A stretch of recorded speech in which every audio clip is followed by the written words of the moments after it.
Muchas gracias, Fernando. Le hemos dicho a la azafata en broma que todo el que viera un poquito mayor lo dirigiera hacia la sala Giralda, ¿no?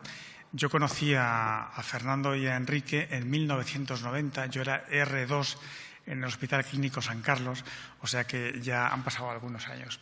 Si ponen la primera presentación, por favor.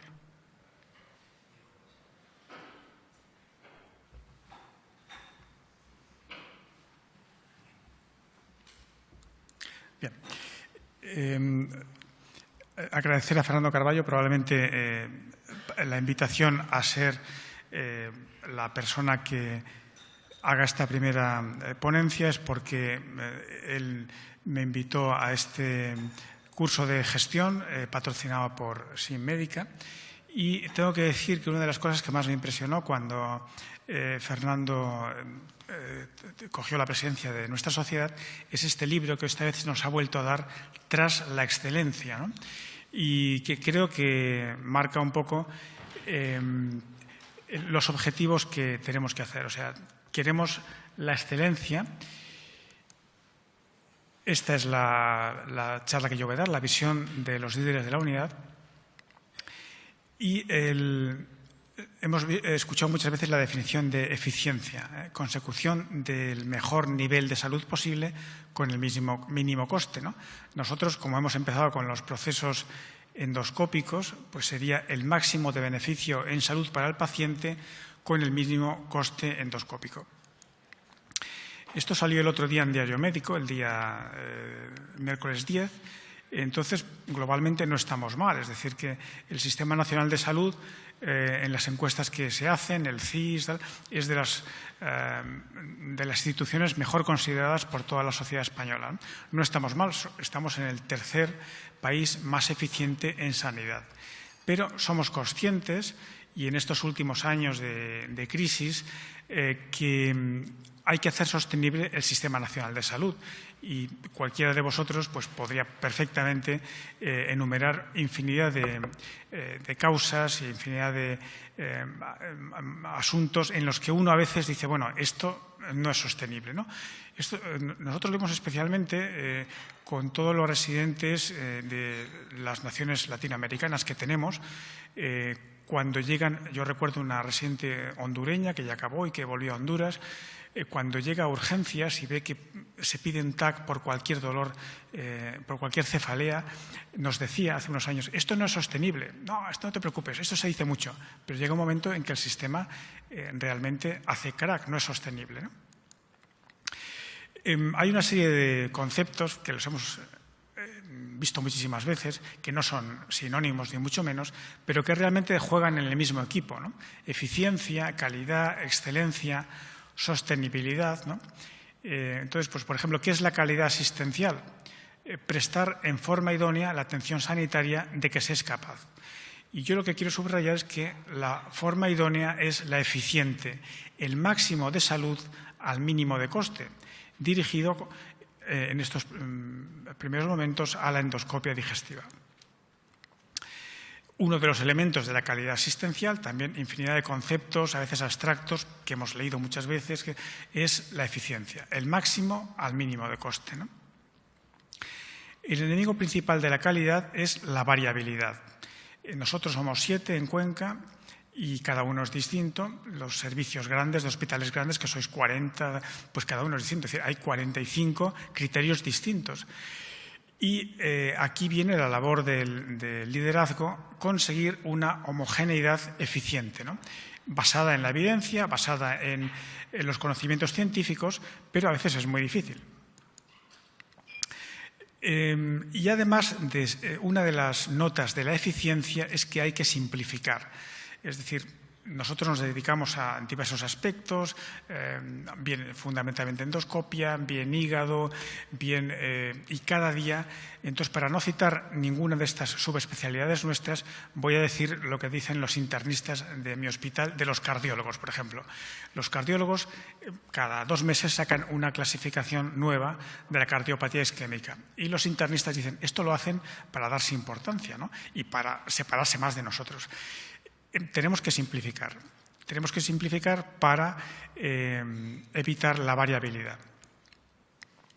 Bueno, pongo ahí un muñeco, pero realmente, al menos en mi hospital, esto se ve, ¿no? Es decir, nosotros tenemos 4 días de endoscopia con anestesia a la semana.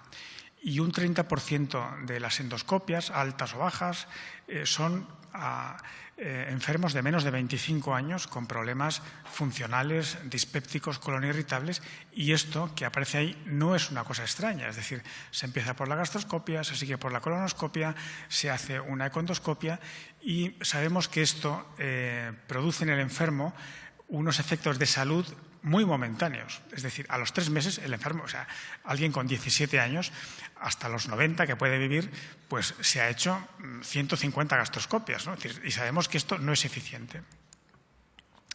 Bueno, esto es una foto que yo tomé el otro día cuando ya Fernando me había dicho que tenía que dar esta charla, de la tremenda confusión y el detrimento en la salud psicológica que producen muchos pacientes funcionales, las distintas pruebas, el volver a los resultados de las pruebas, que no está la anatomía patológica. Evidentemente se está consiguiendo el mínimo de salud y sobre todo detrimento en la salud psíquica al máximo de coste, ¿no? Por lo tanto, somos conscientes de que en la endoscopia digestiva tenemos muchos procesos engorrosos, costosos y que no conllevan en absoluto un beneficio para el paciente, ¿no? Ni objetivamente ni subjetivamente. Hace 19 años ya había cursos de gestión y quiero poner que es un curso de gestión que yo hice a los 4 años de estar en Cuenca, y quiero subrayar que estaba hecho dirigido por un profesor de la Escuela Andaluza de Salud Pública. Entonces éramos todos sin salud y él subrayó mucho una cosa que yo voy a decir, ¿no? El partido que ganó las elecciones en 1982 pensó que los médicos eran unos señoritos y unos clasistas y de aquí era por ellos.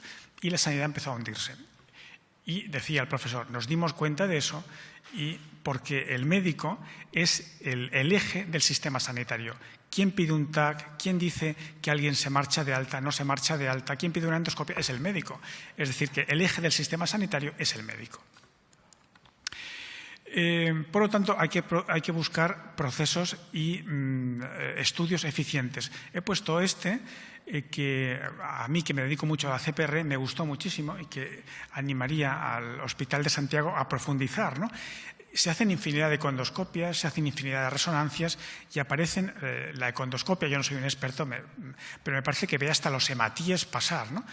Por supuesto, en cualquier persona que tenga colelitiasis en la vesícula, un poco de barro biliar tiene que haber en el colédoco, ¿no? Entonces, en este estudio, el barro biliar, las coledocolitiasis menores de 5 milímetros, no hay que hacer CPR. Entonces, creo que estos son los mensajes que tenemos que buscar. Esto es una eficiencia ante un incremento en la tecnología sanitaria. Esto es lo mismo.